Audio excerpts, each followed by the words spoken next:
Assetto Corsa Rally Update 0.3 brought in a new and way better method to set up the correct steering wheel rotation with soft lock. Let me show you what that method is, how it works, why it's great, and what the limitations are. So what changed is that there is a new setting under Inputs Force Feedback. And that setting is called Wheel Soft Lock, and you can set it to on instead of off. And that is what we want to do for this method to work. So wheel soft lock on. And the only other thing you need to do is to match up the steering lock that you've set up on your wheel or your wheel base to the steering lock in game that you can set here. For this method to work on every car in the game, you want to set at least 1400 degrees of rotation if your wheelbase or driver supports this. Otherwise, set this to the maximum that you can, maybe 900, and I'll talk a little bit about what the limitations of this are later on. On my Fanatec wheelbase here, I have a lot of headroom, so I've set this to 1440 degrees of steering rotation in the driver and simply matched that rotation 1-to-1 in the in-game settings. Okay, so how does this work and why is this such a big deal? Let me show you by switching the camera angle here.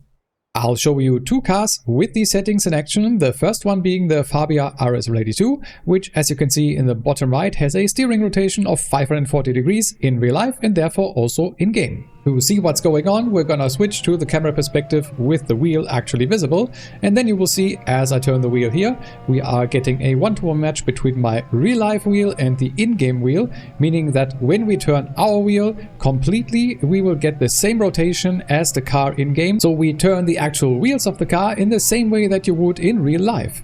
And if we continue to turn here, you will see what has actually changed, because we've had these settings before, but then we wouldn't have this soft lock, which we now do have. It's a bit janky and we're going to talk about that, but it works. So we get 540 degrees of steering wheel rotation, 1-to-1 match between our real life and the in-game wheel with soft lock. And without changing any settings, let's head to the next car. And that one is the GTA 1300 Junior, which as you can see in the bottom right had a ludicrous steering wheel rotation lock to lock of 1332 degrees. And even though we haven't changed any settings, if I now turn my wheel, you will see once again a 1-to-1 match between my wheel in real life and the in-game wheel. And contrary to our settings that we used before, this will now once again have soft lock. It's gonna take a while, 1332 degrees, but here, where the actual lock of the car, where the wheels are fully turned off the car itself, the steering wheel can't turn any further, and my real-life steering wheel also locks up there. If you have seen my previous video on the steering rotation settings in Assetto Corsa Rally, then you may have noticed that this setting combination was one of the ones that I recommended before. So what has changed? As I said in the beginning, it's the wheel soft lock which was added, because if we turn this off, we will see if we head back to the game that, well, the wheel in-game will stop turning here, but my actual wheel can still go further. There is no lock here. And that was the main drawback of this method before, which is now fixed. So we now, with wheel soft lock turned on, can have one combination of settings between our wheel and the in-game ones that works for every single car in the game.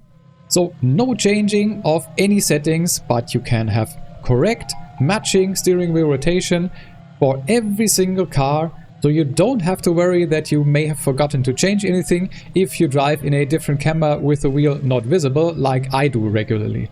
With these settings, the wheel rotation will always match up, so you're always driving with the correct one and the car won't feel janky because of it, and you will have soft lock, which you didn't have before. Now for the drawbacks of this method. Well, I personally can see two. The first one is the actual implementation of this soft lock, because it's not as soft as I would want it to be.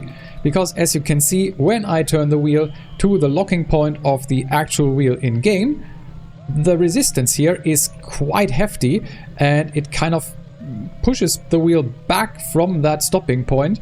This kind of feels a little bit janky and a little bit abrupt. This might be something that will get fixed or changed in the future, I hope so, but this is one of the only things that can get a little bit annoying if you actually hit the soft lock often, which normally shouldn't be the case for most cars in most situations anyway. Just to show you what I would want the soft lock to look and feel like, I'm gonna change it back to not having soft lock in the game. and then head back on track, and then I will be able to still turn the wheel because, well, now the settings are not 100% correct. My wheel will have soft lock at 1440 as you've seen, and that soft lock you can see is actually soft. There's a gradual resistance that builds up, and at this point I can barely turn the wheel with just one hand flat like this. So this feels a lot more natural. So you can still turn the wheel a little bit more in this situation, and this to me is what a soft lock actually should feel like, and not this abrupt thing that is the in-game implementation currently.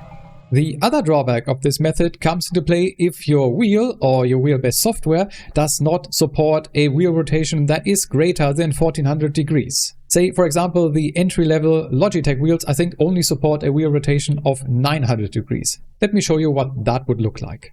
So I've now set the wheel rotation to 900 degrees both in my driver and in the in-game settings, with soft lock still being on. And if we now head in-game and I turn the wheel, you will see, well, we don't get 100% matching rotation anymore between my real life and the in-game wheel. We will still get the soft lock at the right spot, as you can see here. And actually for me, the first thing that engages is my wheel's soft lock, so this actually feels really nice. But yes, non-matching wheel rotations is a problem for certain cars, but that's also something that you cannot change on wheels that don't go that high in terms of steering wheel rotation in the software of the actual wheelbase. Because if your wheelbase only supports 900 degrees of rotation, you will never be able to match cars that have higher rotation like this one with 1332. But the good thing is that for every car that is 900 degrees or below in rotation, this method will still continue to work like it does here for the Fabia once again, which has, as we've seen, 540 degrees of rotation, and that still works with the soft lock of the game, which, as I said, isn't that soft, but it works. So good news for everyone like me who likes to change cars frequently. You don't have to change settings anymore when switching from car to car. If this works for you, or if you have any problems, then leave a comment down below. And if this does make your life easier like it did for me, then hit that like button and subscribe to the channel for more Assetto Corsa Rally content. If you want to hear my full thoughts on the Assetto Corsa Rally 0.3 update, you can check this video here. And if you want to see me attempt a full stage with the first part of Col de Turini, you can check out this video. There will likely be more Assetto Corsa Rally content on the channel, especially with new updates and new locations coming out in the future. Subscribe if you don't want to miss it, but with that I want to thank you a lot for watching. I wish you an awesome day and see you in the next one.